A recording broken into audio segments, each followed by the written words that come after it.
Today in a special episode, we'll be interviewing Bilal Baig, star of the CBC and HBO Max series, Sort of. This is Doctor vs. Comedian.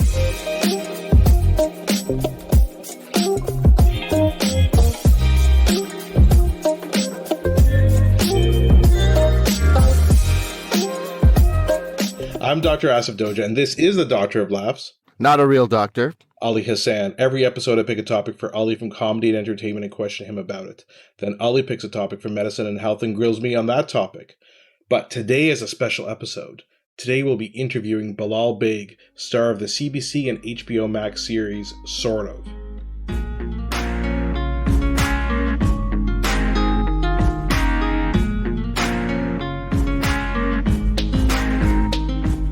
Everybody, our guest today is Bilal Baig. Who is Bilal Baig? Those of you who are not in the know might be asking. Bilal made history by being the first South Asian queer Muslim actor to star in a Canadian primetime series. That series is called Sort of. It has won top honors, not just at the Canadian Screen Awards for Best Comedy Series. It also received a Peabody Award in the entertainment category in 2022. Illustrious Peabody Award. It was also nominated for Outstanding New TV Series category at the 33rd GLAAD Media Awards in 2022. It has a 100% rating on Rotten Tomatoes. Asif, you're going to tell us how uncommon that is. You are on Rotten Tomatoes all the time. Listen, that is, I've never seen that. Like 100%. It's crazy. It's amazing. Yeah. Everybody, please welcome. Feel free to clap in your cars, in your homes. Bilal Baig is with us. Hi, Bilal. Hey, thanks so much for having me. Very happy to do so. Just before we got on, I was saying you're a hot commodity. You're in demand. There's people clamoring for your time all the time. So I'm very happy that we get to make time with you here. I wanted to ask you a little bit, even though we have spent some time together on the set of Sort of, that's another place where people are clamoring for your time. As one would expect, you're the lead in the show. So I don't feel like I've gotten a full picture of your life, and I think that's what we wanted to at least start off with, just talking about your background. You are Pakistan born, if I'm not mistaken, right?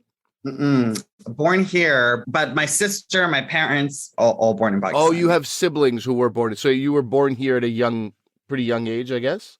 Yeah, I was born at 0. That would be quite young, yes. Why don't you tell us a bit about growing up? You grew up in the suburbs of Toronto, I guess? Because I guess I grew up in the suburbs of Ottawa, Ali in the suburbs of Montreal. So on the surface, a lot of similarities. So tell us a bit about growing up then in Ottawa after you were born in this country. Although you did just say growing up in Ottawa, so if I just did I? Let you know. Yes, we're a mess. We're a goddamn mess. It's okay. It's so early. I asked for such an early time. I'm sorry. But I was so embarrassed that you decided to do this. Oh, it's great. It's great. I was in Scarborough in the East General Hospital, and then we moved around a little bit. My parents' jobs kept changing, kind of classic experience of trying to land something that felt fulfilling, but they weren't getting those opportunities. And we ended up settling in Mississauga. And that's where I grew up. Like I was there until the end of high school. And then when I wanted to go to theater school is when I chose to leave. I grew up with 3 siblings, and sometimes my grandparents would be in our house too. So big family kind of vibes, and parents were very busy, like just kind of almost, I kind of sometimes don't recall seeing my father, especially like a lot. And I know that's because he was working multiple jobs. But same with my mom. She was doing her thing and then also coming home to cook and feed 4 kids, which I imagine is stressful, and lots of big personalities in my family too. And so I felt like as a kid, there was no point in competing with what I was up against. And so I think the kind of more laid back, observant, terrified route, and stayed in that place for a very long time. I'm interested in what you were saying about your parents sort of trying to figure out what stuck and doing different things. Were they creative in any way? Would you describe them as creatives? Was it sort of blue collar jobs? Was it professional work? What kind of work were they doing? convenience stores, it was taxi driving, it was courier. My mom, I think at a time was in an office, but then her main gig was at Baskin Robbins, where she wrote on ice cream cakes and ice cream kind of thing. And then my dad, I still kind of don't know what he did for the bulk of his life. I know it was something do you know that company Whirlpool? They make like laundry machines. Sure. He was I'm not laughing at his job. Sorry. It's just so funny that I don't know that much about him, and he's alive and I could like text him. I mean, that speaks to the competing personalities in the home and the quietness and the terror that you lived with. Why would you say, you did suggest terror, you suggest you were scared. The big personalities were, there was an aggressiveness about them as well. Is that what you'd say? I would say so. Yeah, I think kind of in almost all my family members, except my mom. She was also the other one I felt in the family who was like, wow, there's a lot going on. I'm just going to stay quiet. But I thought my sister grew up with quite a temper. And so often there were arguments for sure. And yeah, it felt quite loud. And then also young kids have so much energy. And then also, I think there's a part of me I was a deeply shy kid. So in school, I'd be scared to speak, if a teacher asked me a question. So I was in that camp of kids. So everything was terrifying. Very interesting that you would choose theater school after that sort of background of observing and being too shy to speak. What made you think theater school was the right place for you so early on? Well, it's interesting because I found in high school that I loved writing. I discovered writing in high school and wrote plays and, got nice feedback from my drama teacher. And I thought, okay, maybe I can do this.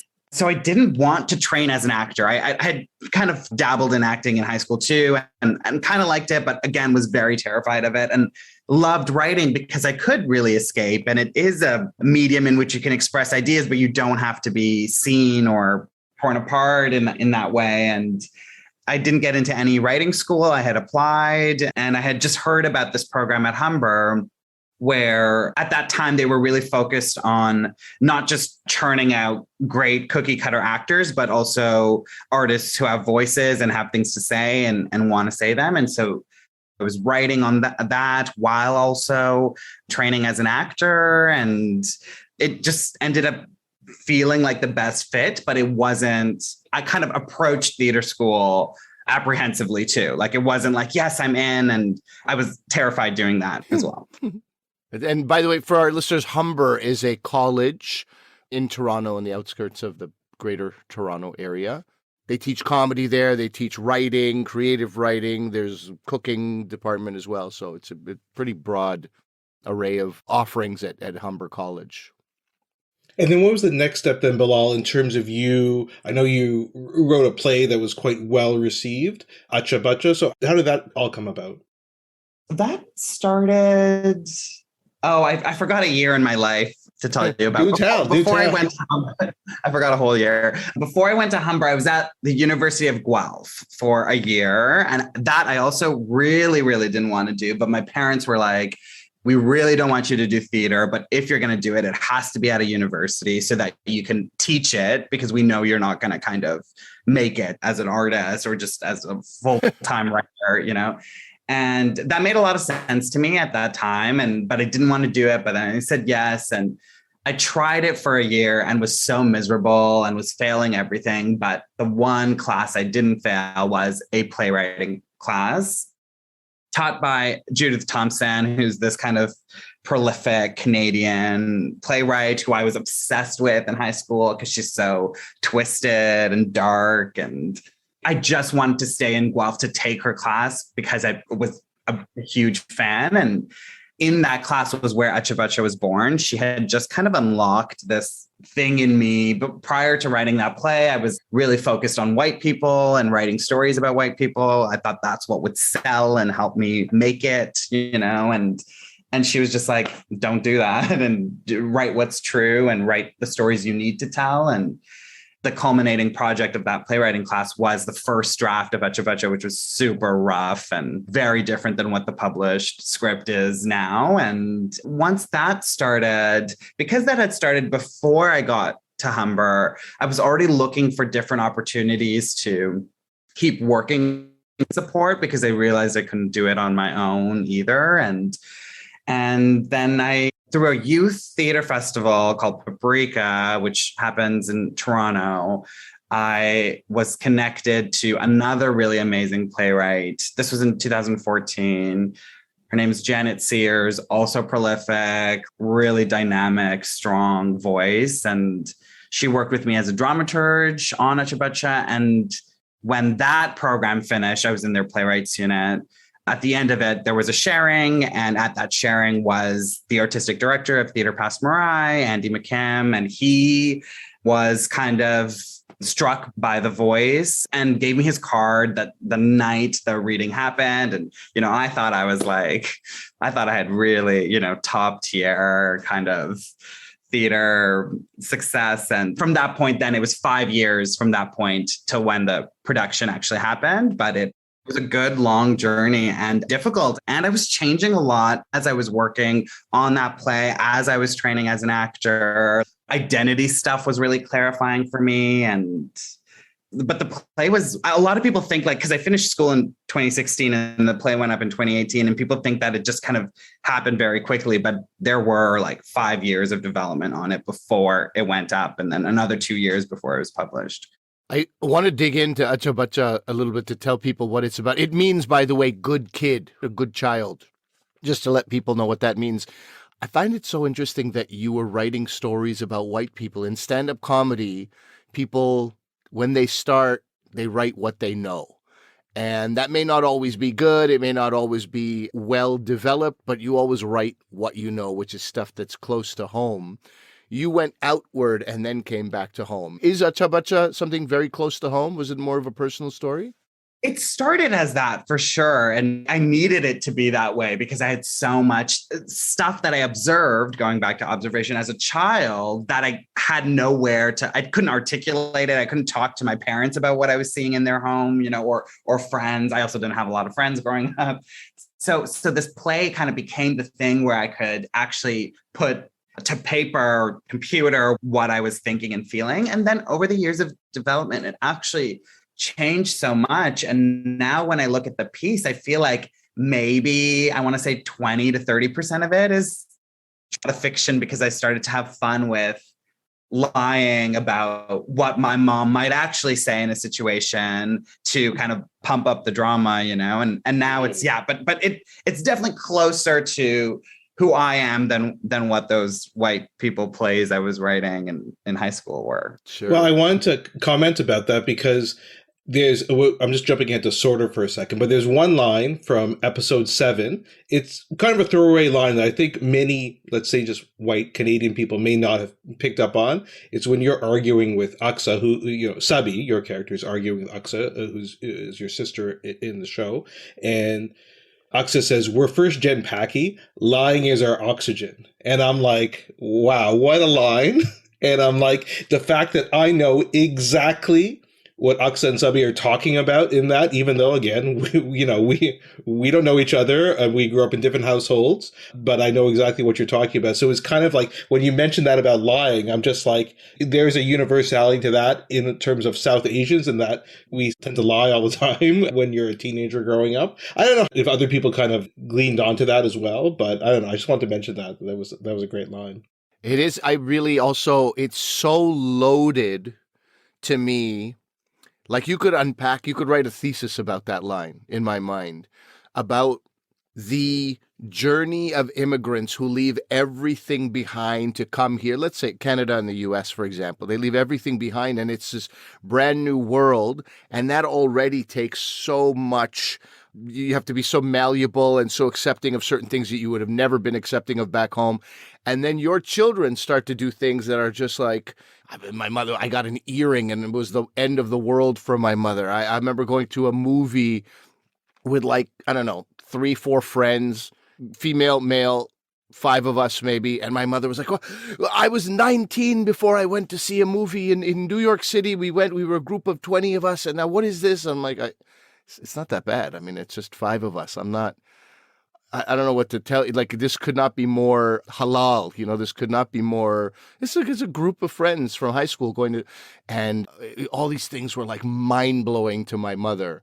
And so lying is our oxygen is because do you want to deal with that drama with your parents, or do you want to just live a smooth life where your white friends in particular are like, yeah, I invited you and you came, and that's the end of it. And I don't need to know about all the other rigmarole you had to go through just to get out of the house. So yeah, not an easy thing. I think less difficult. If I'm second generation, my children will have it a little bit easier or significantly easier. But our particular situation with immigrant parents it's very unique, and it's loaded. It's loaded. It's a lot of fodder there. Can I ask you about what Acha Bacha was about? Yeah, sure. It was about a person who on a day, it happens over the course of one day in this character's life. And on that day, he's having really severe flashbacks to a blurry moment in his childhood where he's unsure what kind of went down with an imam. And the course of the play happens because this character is called to take care of his mom, who is injured. And also he's got a trans lover who, talk about lying, his mom does not know about. And he's kind of stuck in this situation where there's a lot of pressure coming in on him at all points. And ultimately the play is this exploration about childhood trauma, the way memories deceive us. And really, actually, what I love about it, and maybe, it sounds very dark as I'm talking about it, and it kind of is. And that's also something I want more people to know about me. Like, I think because sort of is this huge thing, I'm seen maybe or perceived as someone who's like sweet and kind, but I'm also like evil and twisted. And anyways, going back to the play, it's really about love, the love that this character has for his mom, has for his lover, and has a hard time accepting love given what kind of went down in his past and this mysterious kind of childhood he had. But I'm also being a little bit vague because I want people to read it. Yeah, too, exactly. Yeah, absolutely. Bacha also suggests to me, and you tell me if I'm wrong, this conflict of the expectations of, it's a very, very common thing that a Pakistani South Asian mother will say, "Ye to mera acha bacha. This is my good kid. This is my good child." And that's from a young age. It's borderline indoctrination. And you want to be that kid because being that kid got you that love from your parents, right? But you also want to be yourself. And sometimes yourself will not be accepted by the people who always thought you were a good kid. And it's just that little... you're always on the fence. You can always teeter over to the other side where the aunties start gossiping and wondering, what happened to them. They were such a good kid and this kind of stuff. So I love that name. That name, and I'm sort of going on about it just because not everybody that listens to the show, most people who listen to the show won't have a full appreciation of what that word means. It's more than good kid. It's like my beautiful little boy, or like this is a well-behaved, well-mannered. It's just the word acha, but it's so much more than its literal translation, which is good. It's the pedestal that you put your children up to. It's always the case, right? When these aunties get together, right, Bilal and Ali, it's always bragging about their kids and this and that, and right? It happens all the time. I mean, I know it happens in other communities too, but that's the way we grew up. And so it's this pedestal that we put these kids on. Yeah, I've seen it. I've never experienced it. There wasn't a lot to brag about for a long time. I have a cousin, Zaki, who Asif knows very well too. And it was so fun. Like my mother and his mother are like cut from the same cloth. And while all these Pakistani mothers were bragging about their children, he's in pre-med, even though it's really microbiome and immuno year one. It's not really pre-med. But anyway, they're all bragging about he's pre-law, he's pre-med. And then they would ask Zaki's mother, what does Zaki do? And she would be like, ye to line change karta rehta hai. That's what he does. He changes his line. He changes his focus. That's all he does. And my mother would be like, God knows what he's doing, right? And I'd be like, wow, that's refreshing. That's borderline refreshing that you don't have to toe the same party line as everybody. Look at what I'm offering you here with my poli-sci economics that's turned into poli-sci that's turned into, I think I'm going to quit university. Yeah.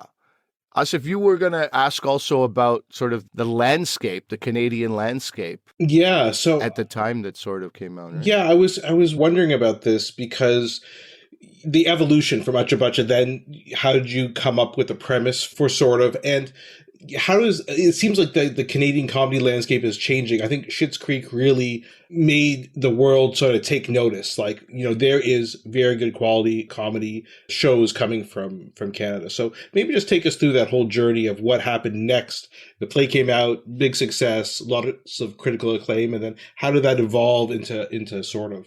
In a spirit of honesty, I will say the play wasn't totally this smashing critical success. There's a ton of Urdu in it. And I think a lot of non-Urdu speakers had a problem with that. And it wasn't translated in the production. It's not translated in the book. And so it was an interesting time after it came out because it was so many years of pouring everything into it. And I would say the reaction was, I think people took notice because they were like, whoa, who's this young brown person talking about imams and queerness and Muslimness? And so I think that definitely helped. But if you search for the reviews, they're really like lukewarm at best. And I think that's important to kind of talk about the picture of all of this too, because I know what it feels like to pour something into something and then it not be what you hoped. And I think because people look at Acha Bacha or they look at sort of and the way it's being received, sometimes it's a little too easy to feel like I'm on this track of everything I do is like right or well received. Because I think also when we look at the nuances of sort of, it's a great thing that's happening with the way it's being received. But on a numbers level, like a lot of people don't even know that sort of exists. Even within the queer and trans world, I'm still meeting people who are discovering it or don't know about it at all. And anyways, so just for that, and then going into actually answering your question, I had met Fab, who I co-create sort of with, later the same year that Acha Bacha had premiered at the end of kind of 2018. And we worked on a play together, and neither of us were writers. We're both actors. And it was after that process, it was a long process. And Fab had just kind of, I think the way we talk about it is he had noticed that I was able to make people laugh in the show with my performance. And he had known that I was a writer too. And so was curious about what my thoughts were on television and if I wanted to kind of ever create in television, to which no, mostly overwhelming, so terrifying. At that point I had just survived being a playwright in a Toronto theater production that, again, was not this thing that everybody came to see. And that was a lot for me, and then Fab and I just started talking like loosely, kind of passing ideas back and forth. Like I was open enough to, I will say one other theme I feel like I can identify in my own life is things that terrify me don't freeze me, they actually do the opposite. I move towards them because I'm curious and I think maybe slightly sadistic. And so this thing about television was like, okay, well, what could it be like if me and Fab were to make something together? And I was curious about our worlds coming together, right? Like we're pretty different people and in so many ways, not just identities, but the way our personalities. And so I was just curious, like it felt like it would be a challenging thing that might be artistically rewarding to create something with someone like Fab. And in 2019, we were tossing ideas around, kind of landed on something, brought Sphere Media, which was formerly Sienna Films. Fab had a connection there with Jennifer Quadra, and they were interested right away and gave us some money to shoot a very short kind of teaser. And we did that at the end of 2019. And in January of 2020, we were greenlit by CBC off of a 4-minute kind of teaser and a couple of pages of what we thought maybe the first season might feel like, some of the other characters who weren't featured in that teaser. And that I know was, everyone said this is unreal. Like this rarely ever happens. I was going to mention it if you didn't. I was going to mention it. By the way, not a typical path, very unorthodox and very amazing. Yeah. And I think I heard the word landscape a little bit earlier. And I feel like that was, I imagine receiving something like sort of at a time where I'm pretty sure Schitt's Creek had ended or was ending. Kim's Convenience was ending. There was I can't remember if this is actually true or if I'm making it up now, but I feel like at CBC, there was a desire to find a comedy-ish show that featured diverse characters and diverse and queer characters, and then here sort of comes on your desk. And I think that teaser, that 4-minute teaser, did such a good job of capturing the tone of the show, and Amanda, who plays Seven, was in it, and Gray, who plays Paul, and Kaya, who plays Violet, Paul's daughter. We're all in and Alora as well, who plays Ruffo, Seti's mom. We're all in this teaser. And it just gave a real clear picture of what the feeling of the show is and who some of the characters are. And the rest was history or whatever. I find it so fascinating, just to go back a little bit, about the roots of your writing, which were white people stories, to a play that was significantly in Urdu and unapologetically so, not even creating any kind of, I don't even know how you would do it in a play, but somebody would be, translate it somehow. And I think that's very interesting. And then, we get to bring some Urdu out in sort of, and I think it gives it this complexion, it's like this little fiber running through. I just can't say enough good things about that. I cannot say enough good things about that world that you created. I wanted to talk about the comedy of the show.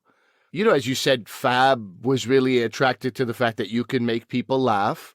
And you just said the word comedy-ish, which I find interesting. I was telling Asif early on when I was in Sort of, I said, this is a comedy unlike anything I've ever done. This is not, in the world of, I don't know what, Jackass and stuff that's like way over the top, like look at me, I'm Two and a Half Men, right? Like Two and a Half Men, sure, like a Chuck Lorre project, those nail it on the head sort of comedy sitcoms, beat the comedy out of it. This is so subtle, and there were times where Fab would have to come up to me and be like, hey, you see your arms? Yeah, staple them to the side of your legs.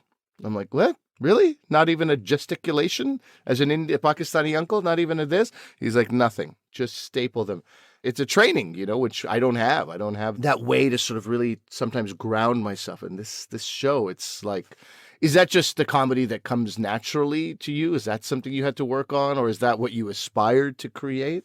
I think, I talked about the differences between me and Fab, but a similarity for sure was our sense of humor. Like, I think it was so easy to kind of pump out story and start fleshing out characters because we were just making each other laugh. And so I actually think it was his kind of energy that helped me realize that this could be funny, or like if I'm making him laugh, maybe other people like him would laugh too. And I just hadn't thought about it that way.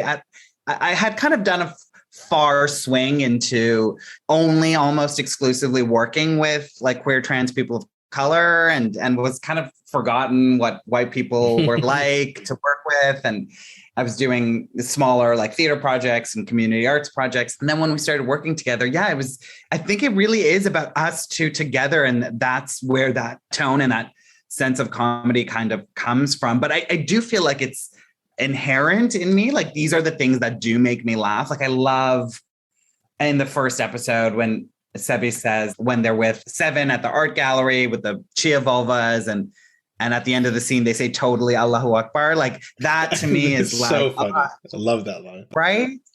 I don't know. Did I answer your question? Well, I guess where I was going with was like, what comedy has influenced you? What are your comedy influences? And was it easy to do this type of comedy because this is exactly what you love in comedy? Or was this a process to really bring down the comedy and keep it so low key and deadpan?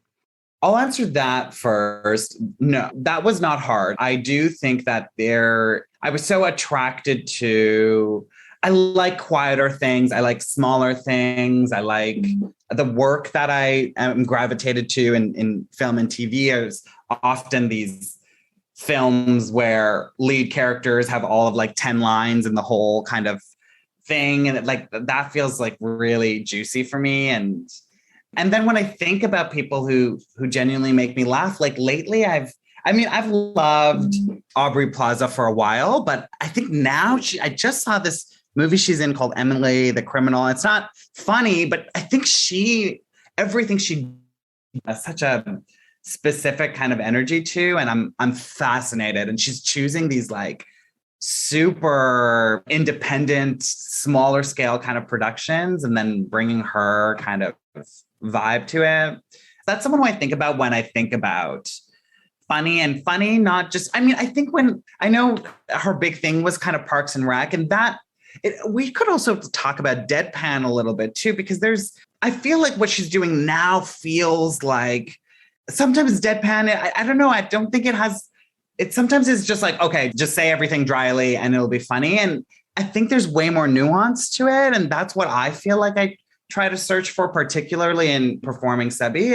And when I look at some of Aubrey's work kind of after Parks and Rec, I feel like that's it. There's a way to do this, to be honest in the dryness, and to also not push for the jokes, because I feel like if you're being honest and you're tired, which, characters like Sebi, at least I know for sure are, those things are funny. It's hard to kind of muster up energy when you're working a bunch of jobs and trying to survive as a brown trans person in the world, Well, it's interesting. I don't know if you saw Aubrey Plaza in Legion. That was the show I saw after she left Parks and Rec, which is a superhero show, so I was into it. And that's when I realized, okay, Aubrey Plaza is a great actress, right? Like you see that expanding just from that deadpan. So I totally agree with you on that.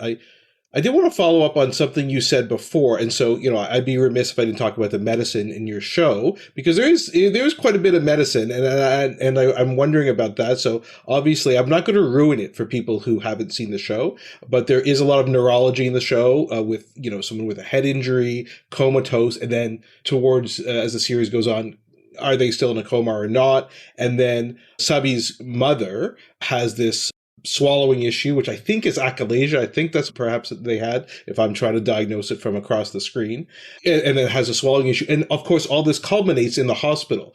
And so I was drawn to what you had said before about how a lot of things people take a step back from, you take a step towards. And hospitals are one of those things. I work in a hospital, so I'm not stressed by a hospital, but so many people I can't even stand the smell of a hospital. I need to leave immediately because of all the traumatic experiences that they've been associated with. So how does the hospital environment kind of fit in? Because so much of these dramatic scenes take place in the hospital. So how did you kind of approach that? In the writing of it or the performing of it or all? What drew you to that, like in terms of being this center for drama? Yeah, it was pretty organic in that we knew the kind of main event of the pilot is this one character getting into an accident. And we knew that would be a kind of a major through line through the whole show. How does that affect the kids and Sebi and other characters? And what was fun was in the writer's room, we had this like wonderful writer's room where we were just throwing out ideas and seeing what could be fun. Truthfully, I guess I'm allowed to say this, like on a budget level, we knew that there had to be one episode that kind of took place in one location to just, save money a little bit. And then it became really fun to think about the hospital as that place, because we try to go for as real as possible on our show. And sure, there's always, I think in art, television, you can stretch the truth a little bit. And I think we do that a little bit with some of the medical stuff too.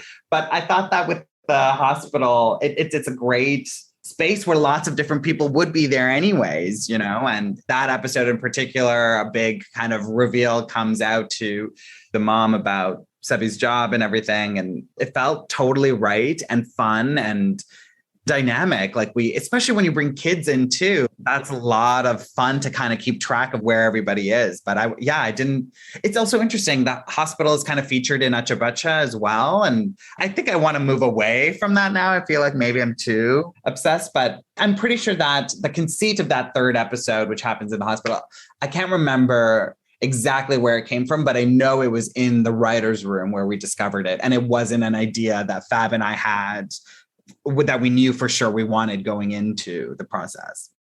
I want to ask about something that I'm sure people wonder about. You mentioned that maybe 20 to 30% of Acha Bacha was autobiographical. When it comes to sort of what part, how much of that is taken from your own life and your own experiences?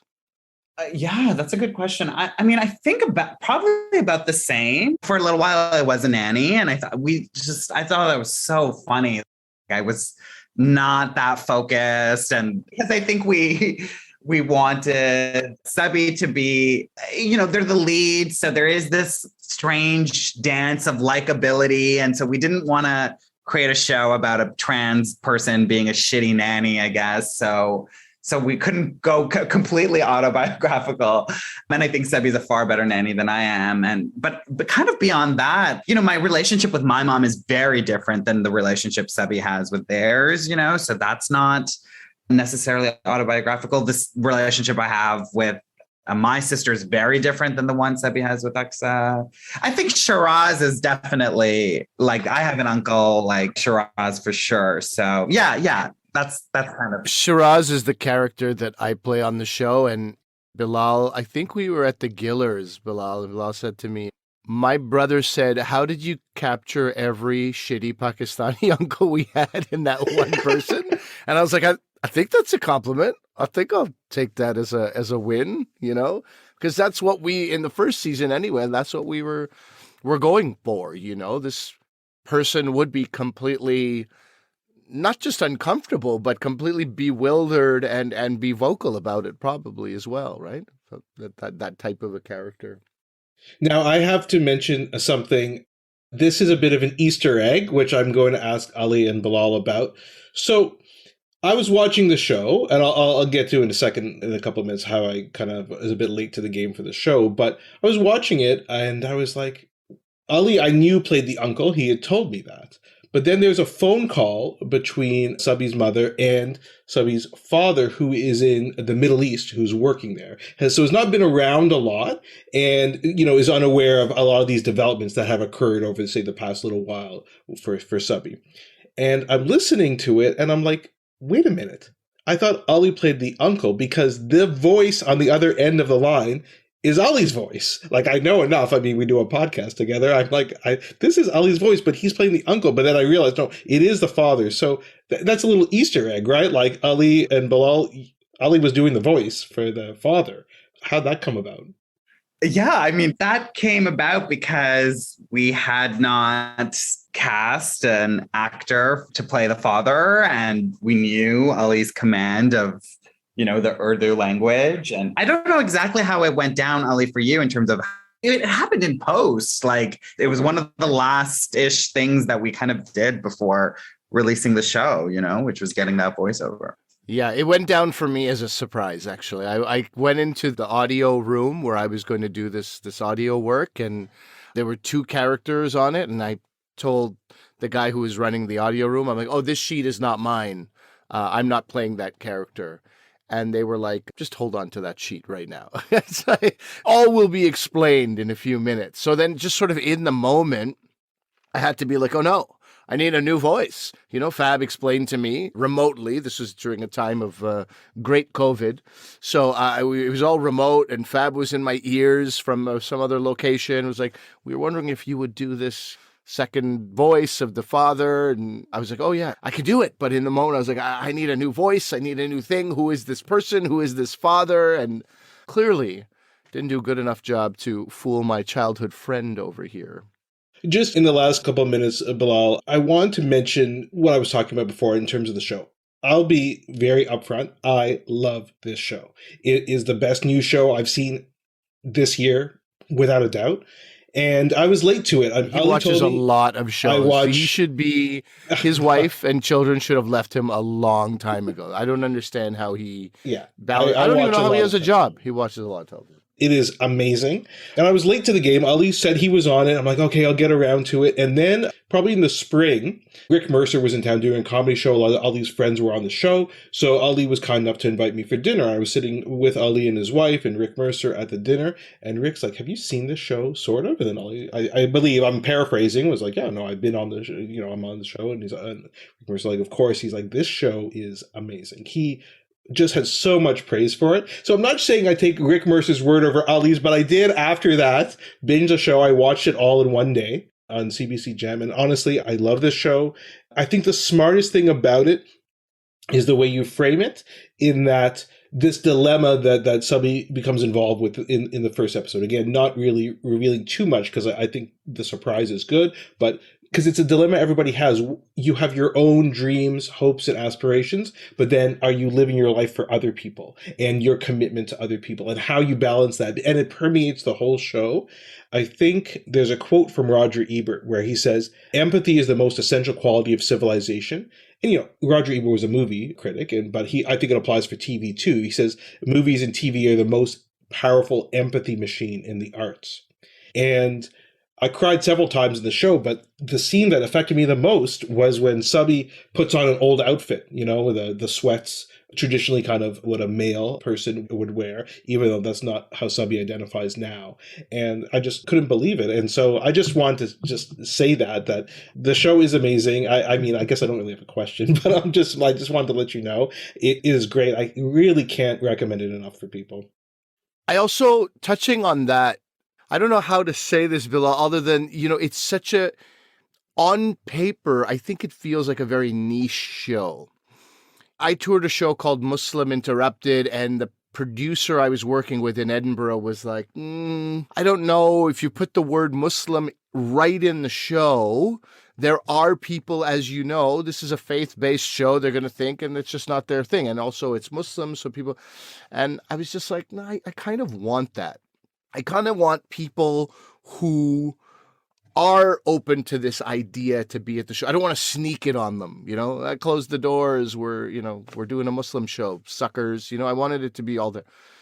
It's a little different in your case. It's Muslim, queer, trans, Pakistani. I mean, do you have a sense that people are like, this show is maybe not for me. I don't think I would get into that. So they just ignore it because of that. Because I know some people who reluctantly watched and then were just like, holy shit, this show is unreal. Because Subby's trans identity is almost, I don't know, it's just like, there's so much relatability. The trans thing just sort of fades into the background. And that's not, even if you can't relate to, I don't know. I have 100 things to say about that. People are always, especially in literature, they're always like, oh, this book I don't see myself in this book. And, somebody on Twitter once said, hey, it's not a vanity mirror. It's art.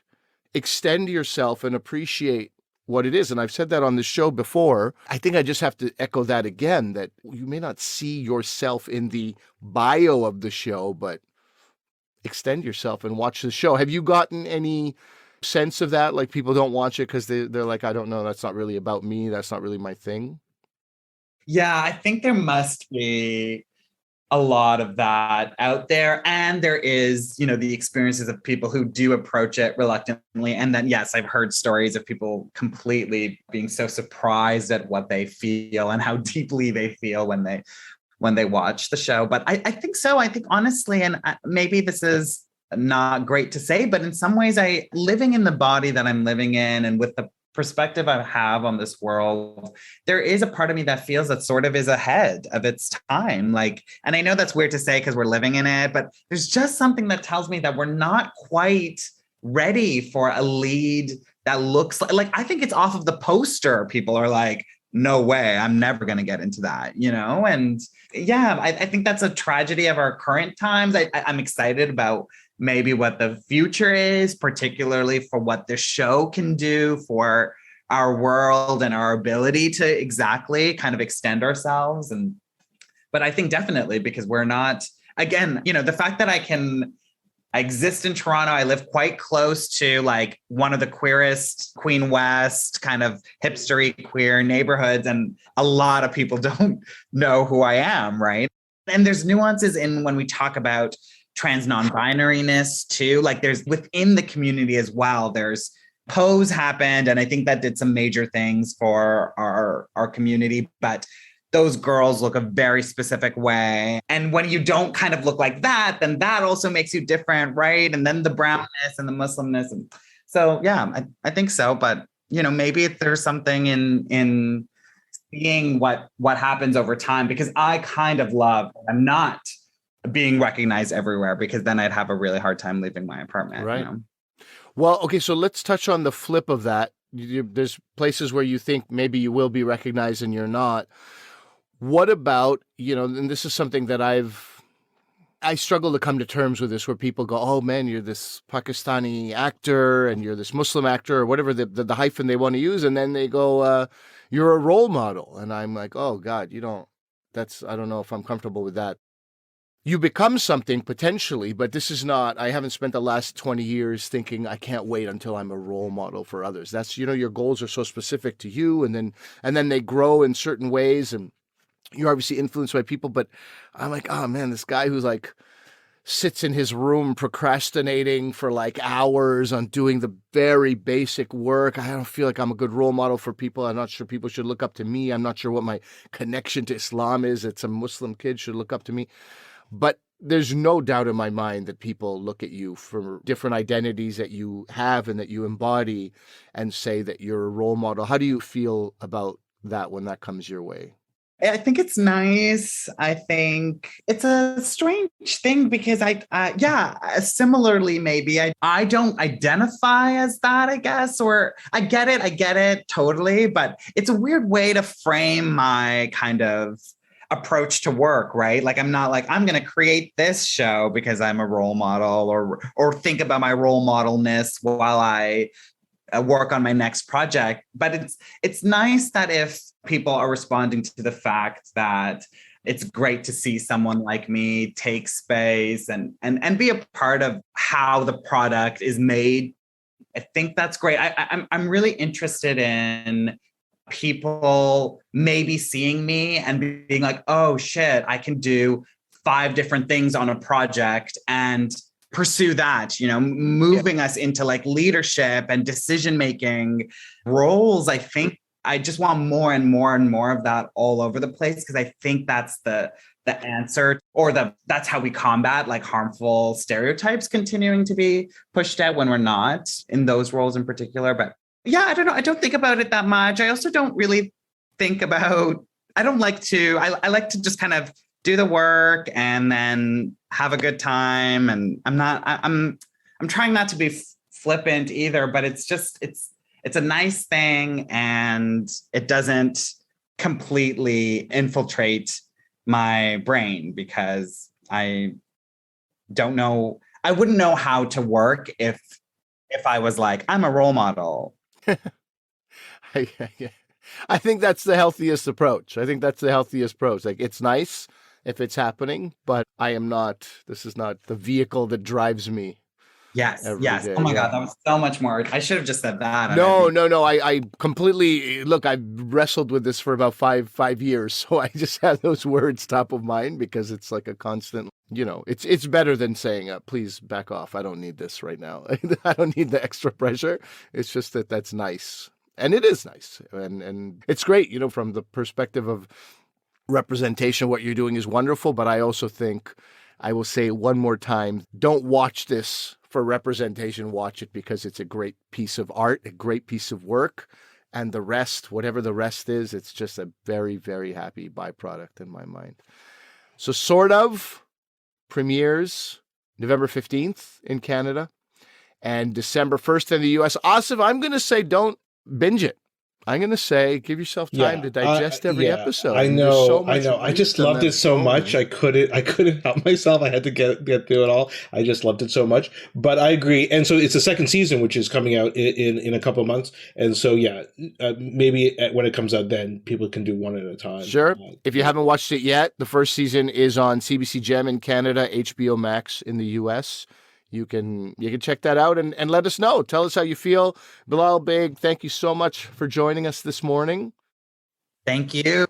This was so great. I'm so glad we got to chat. And it's so funny, you, Ali and I working on set together. There's so many things that go on, and it's nice to just sit and chat and talk to you. And you too, of course, Asif.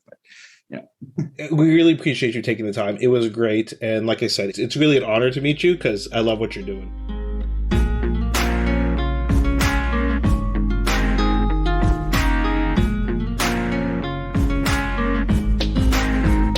That is it for today. Hope you enjoyed the show. Please do write in. We actually have a part 2 of this show in a sense. Asif, off the top, you said today is a special episode because it's entertainment focused only, but actually it's part 1 of a show that does have a medical component. Maybe you can tell people about that. Yeah, we're going to talk about in the next episode how to improve the care for trans persons, non-binary persons in the medical field. And so we're going to have some experts on discussing that. It should be really exciting and a good complement to this episode with Bilal. Reach out to us, drvcomedian@gmail.com. Let us know what you think. Let us know if you please watch Sort of, and let us know what you think about it. Honestly, cannot recommend enough. And as Ali and Bilal will say, if you're a bit hesitant, you're like, I don't know, I don't really know, I'm not South Asian, I'm not trans, would I relate to this? Trust me, you will, because you're a human being, and this show is all about the human experience. Reach out to us on social media, Dr. V Comedian at Twitter, Instagram, Facebook. We are everywhere. And remember that although I'm a doctor, I'm not your doctor. Medical issues we talk about are for your interest and information only, and they're not medical advice. Please consult your medical professionals for actual medical advice. Thanks for listening. Bye.